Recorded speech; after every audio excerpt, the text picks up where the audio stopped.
السلام عليكم، ازيكم عاملين ايه؟ يا رب تكونوا بألف خير. معاكم دعاء، والنهاردة وصفة النهاردة سهلة وبسيطة جدا. كيكة البلح. طعمها بيبقى تحفة جدا، سهلة جدا، مقاديرها زي الكيكة العادية. فيها تركة واحدة بس كده علشان تطلع معانا مظبوطة وهشة زي ما انتوا شايفين، وأحلى كمان. فيديو النهاردة يبقى سهل وبسيط خالص. لو أول مرة بتشوفوني ولسه ما اشتركتوش في القناة، ياريت تشتركوا في القناة وكمان تفعلوا الجرس عشان يوصل لكم كل فيديو جديد. ولو الفيديو عجبكم ما تنسوش تدوسوا لايك. يلا بينا نشوف الفيديو. والمقادير بتاعتنا سهلة وبسيطة جدا. محتاجة في الخلاط اللي عندي كوباية من السكر ومعلقتين. يعني احنا مقدار السكر مش كوباية وربع زي العادي، لا كوباية ومعلقتين بس عشان يطلع سكرها هادي كده وخفيف، عشان احنا لسه هنحط البلح. محتاجة 3 بيضات.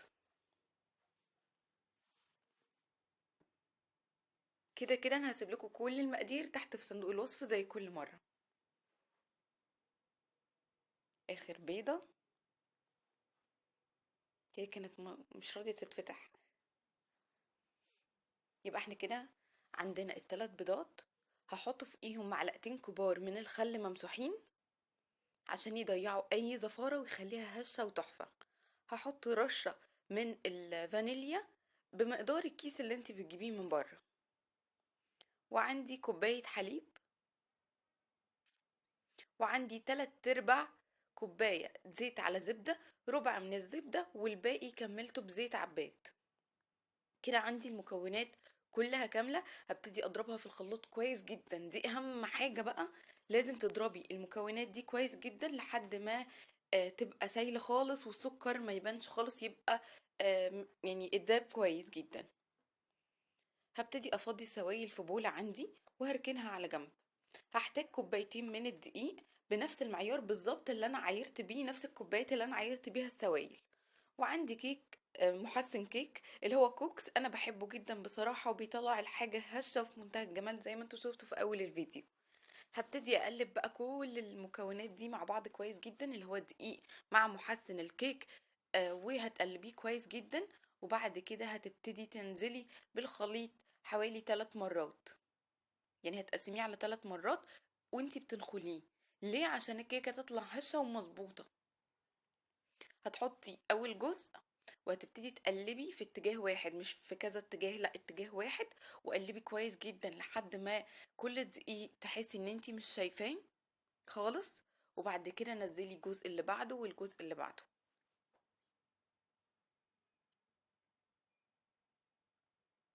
انا عايزه اقول لكم الكيكه مش تاخد منكم ربع ساعه. طبعا وانتوا دلوقتي بقى في خطوه الدقيق ده، روحي على طول شغلي الفرن على درجه حراره 180 وسيبيه يسخن لحد ما تكملي الباقي.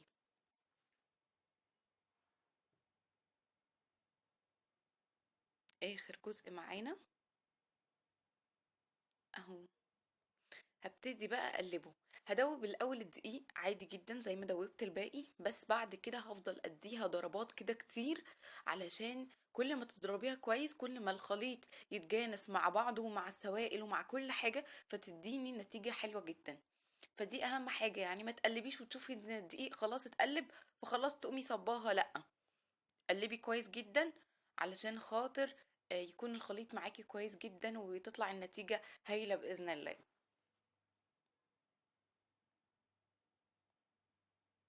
هتبطني الصينيه بتاعتك. الصينيه دي مقاس 24، خدت المكونات دي. وعندي البلح الاسود مقشراه وشايله منه النوى زي ما انتوا شايفين، وهبتدي ارصه باي شكل انا حباه في الصينيه. ما تقلقوش مش هيتحرك منها. الاول في القعر بتاع الصينيه، وبعد كده هبتدي اطلع على الجوانب كمان. هيلزق معايا زي ما هتشوفوا دلوقتي. مش هي يعني مش هيقع ولا هيجرى له اي حاجه. من عوامل يعني نجاح الكيكة، اولا ان انت تقيدي الفرن قبلها بفترة كافية اللي هي ربع ساعة مثلا على درجة حرارة 180. تاني حاجة هوريها لكم دلوقتي، وفي حاجة اخيرة برضو هقول لكم، يعني كل الاسرار بتاعت نجاح الكيكة، عشان السؤال ده بيتسأل كتير قوي. وساعات تقول بتطلع مني هابطة وبتطلع مش مستوية وقبة من ناحية ومن ناحية، لا. فاقول لكم على كل حاجة ان شاء الله دلوقتي. انا دلوقتي رصيت البلح زي ما انتوا شايفين اهو، ما بيقعش معايا ولا اي حاجة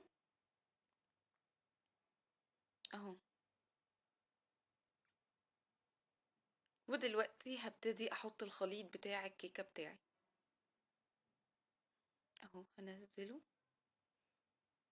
شايفين الخليط حتى معليش على يعني ما كفاش يكفي البلح كله. وشفتوا ما شاء الله في اول الفيديو كانت، وهتشوفوا دلوقتي لما هطلعها من الفرن هتبقى طالعه ازاي. شايفين انا بعملها ايه؟ بطلع الهواء منها وهمسك بالخله بتاعت السنان او بتاعت الشيش طاووق رايح جاي بالعرض رايح جاي بالطول. ده من اسرار نجاح الكيكه، وان انت تفرغي الهواء منها بالخبط عليها دي علشان ما تقبش من ناحيه ومن ناحيه تبقى فيها هواء ومن ناحيه ما تبقاش. فدي من الخطوات المهمه جدا واللي بتساعد في نجاح الكيكه. دلوقتي هحطها في الرف اللي في النص لحد 45 دقيقة، وهديها بس يعني لو حسيت ان من فوق لسه يعني فاتحة اديتها بس يعني كده دقيقتين على الشواية ولازم ابقى جنبها، وطلعت بالشكل ده. شايفين شكلها عامل ازاي؟ طبعا بسيبها يعني بعد ما اطفي عليها 5 دقايق في الفرن ما اطلعهاش، وبعد كده بطلعها بحطها مثلا على البوتاجاز، ما بحطهاش على حاجة باردة على طول علشان ما تهبطش مني.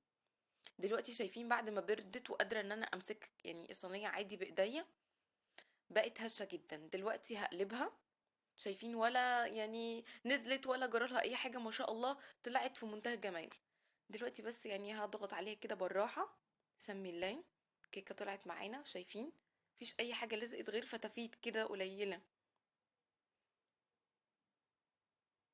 شايفين من كل ناحية وكل حتة مظبوطة وحلوة جدا.